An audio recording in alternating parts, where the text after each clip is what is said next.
আরে বাহ রামু ভাই, তোমার ফসল তো দেখছি ভালোই হয়েছে। আমার ফসলও অনেক ভালো হয়েছে। তার মানে দুজনের ফসলই অনেক ভালো হয়েছে। সবই উপরওয়ালার ইচ্ছা। তুমিও কি আলু লাগিয়েছিলে এবার? হ্যাঁ রামু ভাই, আমিও আলু লাগিয়েছিলাম। শুনেছি আলুতে খুবই ভালোই ফায়দা হয়, সেজন্য আমিও লাগিয়েছিলাম। আচ্ছা আচ্ছা, ভালো। ঠিক আছে, আমি যাই তাহলে। এই আলু আমাকে বিক্রি করতে হবে, তাহলে তো ইনকাম আসবে।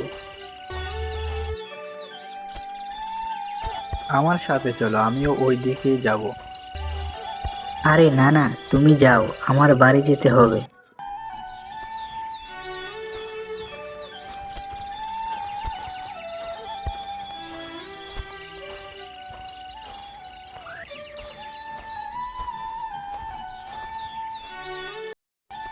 আরে তুমি চলে এসেছো। আজকের ফসলগুলো কেমন হয়েছে দেখি তো একটু। কৃষ্ণপুর গ্রামে রমেশ এবং তার মা থাকত। রমেশ একদিন বিকেলে ঘুরতে বের হয়। মা, একটু ঘুরতে যাচ্ছি। এখন আবার কোথায় যাবি? আচ্ছা যা, বেশি দেরি করিস না কিন্তু। আচ্ছা ঠিক আছে মা। এই বলে রমেশ ঘুরতে বের হওয়ার জন্য রওনা দিল।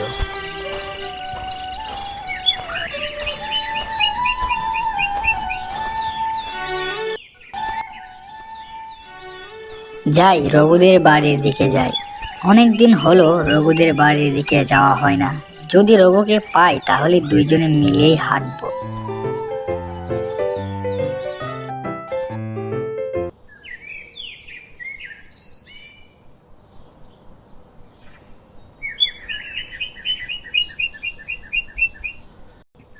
কিরে রঘু, বাড়িতে আছিস? বাড়িতে থাকলে একটু বের হয়ে আয় তো।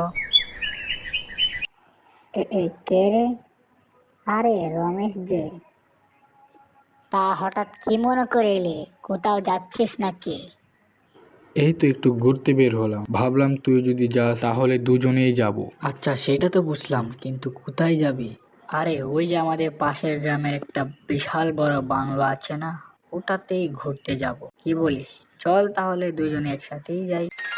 এক ছিল সুন্দর জঙ্গল। সেই জঙ্গলে বাস করত একটি ভয়ঙ্কর বাঘ। সে খুবই ভয়ঙ্কর ছিল। সে একদিন জঙ্গলের রাস্তা দিয়ে হেঁটে হেঁটে যাচ্ছিল। এই শিয়ালটাকে তো কোথাও দেখতে পাচ্ছি না, কোথায় যে থাকে। ওদিক দিয়ে শিয়ালটি একা একাই বসেছিল এক গাছের নিচে। ওমা, সে কি? তোমাকে আমি খুঁজে বেড়াচ্ছি আর তুমি এখানে বসে আছো। তা আমাকে কি প্রয়োজন? তো খুলে বলো তো দেখি। তোমাকে প্রয়োজন এই জন্য যে তুমি আমাকে বুদ্ধি দিবে আর আমি শিকার করব। চলো দুজনে মিলে গিয়ে শিকার ধরি আজকে। তখনই তারা দুজন মিলে মুরগি খুঁজতে রামুর বাড়ির পিছনে দাঁড়িয়েছিল। আর হঠাৎ রামু শুনতে পেল, কিরে, এটা আবার কিসের শব্দ? পাত দিল কে? বাঘকে ধরিয়ে দেওয়ার জন্য চালাক শিয়াল এই কাজটি করেছে। আর রামু সেই শব্দটি শুনে বাঘ এবং শিয়ালকে তাড়া করতে শুরু করলো। ওরে বাপরে, পালাই পালাই, ধরা পড়লে আজ হাড্ডি গুড্ডি আর আস্ত থাকবে না। দাঁড়া বলছি শয়তান ভাগ, দাঁড়া দাঁড়া বলছি। এই বলে রামু তাদের দুজনকে তাড়া করতে শুরু করলো। বিক্রমপুর গ্রামে এক ধনী জমিদার ছিল, যার সম্পদ ছিল অনেক, কিন্তু তার মন খুবই নিষ্ঠুর ছিল। আর সে গ্রামবাসীদের জমি থেকে খড় আদায় করতে প্রতিদিন নতুন নতুন উপায় বের করত। একদিন জমিদার তার জমিতে কাজ করা এক কৃষককে খুবই কষ্ট দেয়। কৃষক, তার নাম ছিল রঘু। জমিদারের অত্যাচারে সে অসহায় হয়ে গ্রামবাসীদের কাছে নালিশ জানাতে সে গায়ের রাস্তা দিয়ে হেঁটে হেঁটে যাচ্ছিল। একদিন সেই কৃষক গ্রামের মানুষদেরকে একত্রিত করে জমিদারের বিরুদ্ধে অত্যাচারের প্রতিরোধ গড়ে তোলার জন্য সে গ্রামের সবার সাথে আলোচনা করছিল। গ্রামবাসীরা বুঝতে পারে সবাই একত্রিত হয়ে কাজ করলে গ্রামের জমিদারের অত্যাচার থেকে মুক্তি পাওয়া যাবে। এই গল্পটি থেকে আমরা এটাই শিখতে পেলাম যে একসাথে কাজ করার থেকে সবাই মিলে কাজ করলে কোনো কিছুই অসম্ভব নয়। কৃষ্ণপুর গ্রামে রমেশ এবং তার স্ত্রী এবং তার একটি ছোট্ট ছেলেকে নিয়ে সে বসবাস করত। তারা খুবই গরিব ছিল। মা, স্কুলে যাচ্ছি, আসতে একটু দেরি হতে পারে আজকে। আচ্ছা ঠিক আছে, বেশি দেরি করবে না কিন্তু তাড়াতাড়ি বাড়ি চলে আসবি, ঠিক আছে? এই কথা বলে বান্টি তার স্কুলের ব্যাগটি নিয়ে গ্রামের রাস্তা দিয়ে হেঁটে হেঁটে তার স্কুলে যাচ্ছিল এবং তার মাকে আজকে সে বলে আসছে দেরি হবে। তুমি আর তাকিয়ে তাকিয়ে কি দেখছো? গিয়ে যাও, কিছু পাও কিনা গিয়ে দেখো তো। আচ্ছা ঠিক আছে, যাচ্ছি। আজকে ওই পাশের গ্রামটাতে যাব, গিয়ে ওই জঙ্গল থেকে দেখবো কিছু পাওয়া যায় কিনা। তখনই রমেশ কাঠ কাটার উদ্দেশ্যে রওনা দিল। আরে কি বুলডাই না হয়ে গেল, কাঠ যে কাটতে এসেছি, কোরালাই তো বাড়িতে রেখে এসেছি। আচ্ছা যাই দেখি। এতক্ষণে হয়তো বান্টি স্কুলের ভিতরে প্রবেশ করে ফেলেছে আর সে দেখতে পেল তার বন্ধুরা খেলা করছে।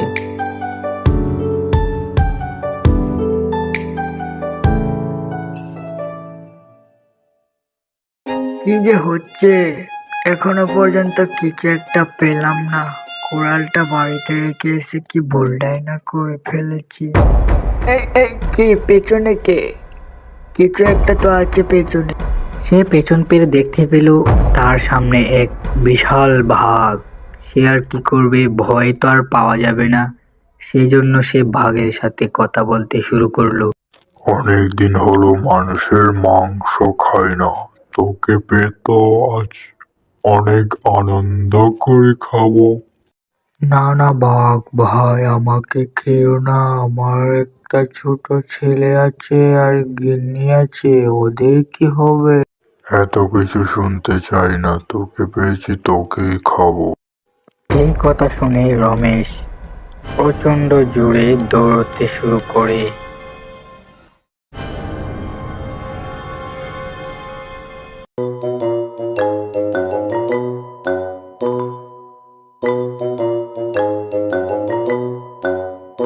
শিয়াল ভাই, কোথায় যাচ্ছ? শিকারে যাচ্ছে, তুমি আমার সঙ্গে যাবে?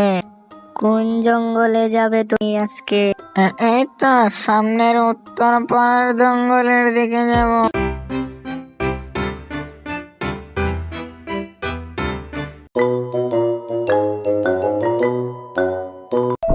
এক গ্রামে একটি পুরনো বাড়ি ছিল। সেই বাড়িটি অনেক দিন ধরে বন্ধ, ওখানে কেউই বাস করতো না। কিন্তু কিছুদিন ধরে গ্রামবাসীরা শোনা শুরু করলো রাতে বাড়ির জানালা দিয়ে অদ্ভুত আওয়াজ শুনতে পাওয়া যায়। তাই সেই আওয়াজের ভয়ে গ্রামবাসীরা সন্ধ্যা হতেই ঘরের ভিতরে প্রবেশ করে। একদিন গ্রামের ছেলে রাহুল আর বিন্টু দুজনেই ঠিক করলো এই রহস্যটা আমাদের উদ্ঘাটন করতেই হবে। তারা দুজন একজন আরেকজনের সাথে কথা বলে রাস্তা দিয়ে হেঁটে যাচ্ছিল ওই বাড়ির সামনে।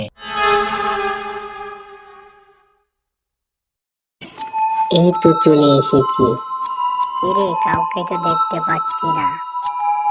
ঠিক সেই সময় ডাইনি চলে এলো আর তারা ভয়ে পালালো।